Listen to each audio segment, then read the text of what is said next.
Mitate 1. La representación concreta, el lenguaje secreto de las geishas. Hacer un aro con el dedo índice y el pulgar significa dinero, y levantar el meñique significa mujer o tal vez novia. Estas son, entre las que conozco, las únicas ateburi, señas con los dedos, con un significado fijo. No obstante, parecía haber más ateburi, aunque tengan significado que dependen de los contextos específicos y de los propósitos. Por ejemplo, en el Gion, un barrio de Kioto, hay, o debería decir había, un Miburi-go, lenguaje gestual, estructurado alrededor de los 48 signos kana, que representaba las palabras en el idioma japonés. Cada gesto representa uno de los kana, tales como i, ro, ha.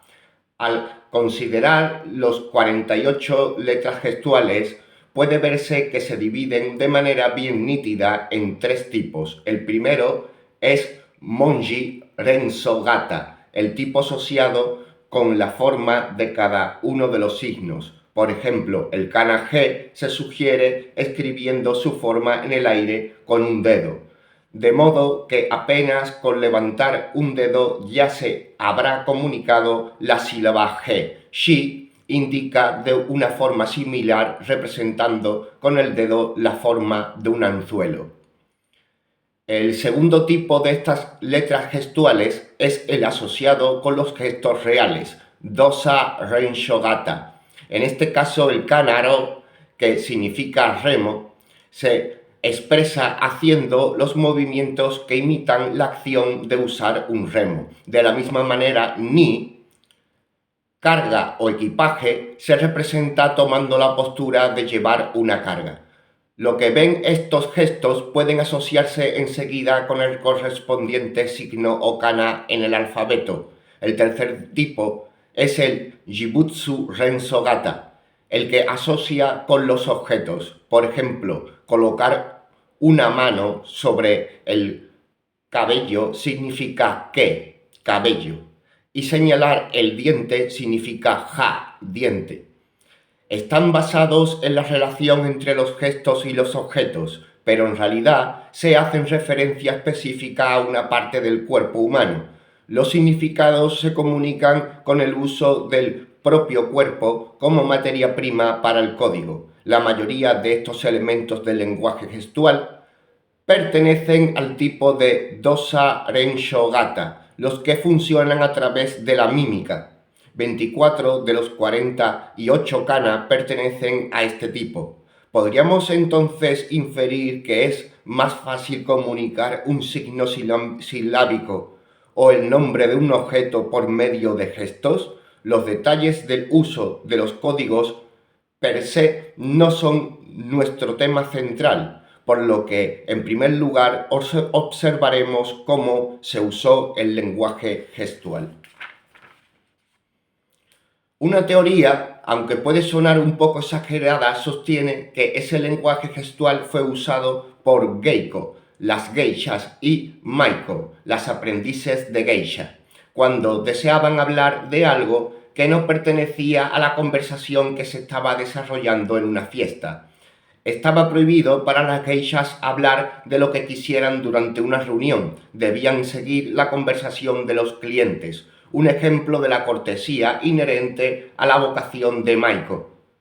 No obstante, las maikos tenían sus propios temas de conversación y es tal vez parte de la naturaleza humana que esos temas les interesaran más. Para disfrutar de sus propias conversaciones sin desentender sus obligaciones, las maiko usaban Miburi-go, el lenguaje gestual, para charlar entre sí en presencia de los clientes. Era inevitable que fuese una conversación ura o espaldas del otro. Se dice que las maikos jóvenes de la actualidad ya no tienen el conocimiento del lenguaje gestual. Es algo totalmente natural. Hoy en día las maiko tienen la libertad de disfrutar de una charla sobre cualquier tema que les interese personalmente, aún delante de los clientes. Si existe esta libertad, es natural que las conversaciones por detrás o a espalda del otro hayan caído en desuso. El lenguaje gestual, en este caso, es también una un lenguaje ura, es decir, es una práctica indecorosa, sospechosa y sin embargo inevitable. Es una característica fundamental de la cultura japonesa que sí existe un omote, el lado que da hacia adelante, y entonces hay también un ura, el lado que da hacia atrás. En la medida en que el lenguaje gestual sea ura, y este, a la sombra de los lenguajes aprobados, no puede ocupar una posición a la luz del sol, en el lado que da hacia adelante. Sin embargo, a veces, en algunos lugares, puede emerger como el mo. Es lo que ocurrió con el lenguaje gestual de las Maiko. Se suele decir que existen pocos gestos con las conversaciones de los japoneses, solamente se considera ortodoxa la postura inmutable, sin movimiento, o el sentarse erguido. No obstante, detrás de esa ortodoxia, o en las sombras de control de la ortodoxia, el lenguaje gestual, de forma efímera y sospechosa, aunque profundamente interesante en su contenido, surge como la espuma de las olas, solo para luego desaparecer nuevamente. Si no fuera por ese contenido, esos tópicos de un interés tan inevitable, esa clase de lenguaje a través de los gestos nunca hubiera sobrevivido. Los aspectos concretos e ilustrativos del lenguaje gestual están muy relacionados con el sentimiento de los japoneses de amar tatoe, la metáfora, y mitate, la representación concreta. La sensación de reconocer la semejanza que se experimenta con ambas también se encuentra en un lenguaje gestual, por lo cual su función ilustrativa se valora tanto como los recursos más abstractos, la metáfora y la representación. Cuando es una oportunidad, fui a conocer la cueva de piedra caliza de la provincia de Yamaguchi. Me sorprendió mucho que cada forma extraña de la piedra funcionara como una clase de mitate y representación concreta que transmite un significado.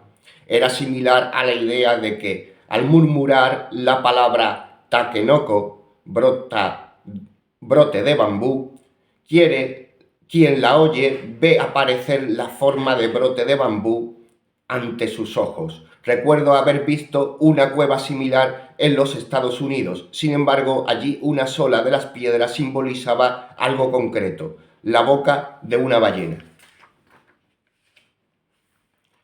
A los japoneses nos resulta interesante darle desde el comienzo un mitate a cada cosa. Es algo profundamente enraizado en nuestros sentimientos, a diferencia de los europeos que organizan los significados siguiendo las líneas del pensamiento abstractos. Los japoneses amamos comprender las cosas a través de la continuidad de sus conexiones con otras cosas. Este sentimiento es lo que ha dado lugar a una de nuestras habilidades y actividades características, que es dibujar asociaciones entre cosas a pesar de las diferencias analíticas. Concordando con esto, tenemos también la tendencia análoga de distraernos de los procesos de abstracciones y del pensamiento analítico, diciendo kataka koru, poner el hombro rígido. Un pueblo con un gusto genuino por mitate y tatoe. Por supuesto, cultivará un vivido interés por las cosas concretas. El profesor Reisman mencionó Jibutsu Mokkei, las muestras de tamaño natural, en los restaurantes como lo más notable que había observado en la cultura japonesa. También ese fenómeno se conecta con nuestros sentimientos acerca del reconocimiento de la semejanza entre las cosas concretas y con nuestra forma de comprender por medio de la dimensión concreta de las cosas. Si profundizamos esta observación, es probable que los gestos ilustrativos concretos, que hoy son despreciados por parte del reino sospechoso de las cosas que están en la sombra, como una cultura ura, algún día sean revalorizados como la verdadera ortodoxia de los japoneses.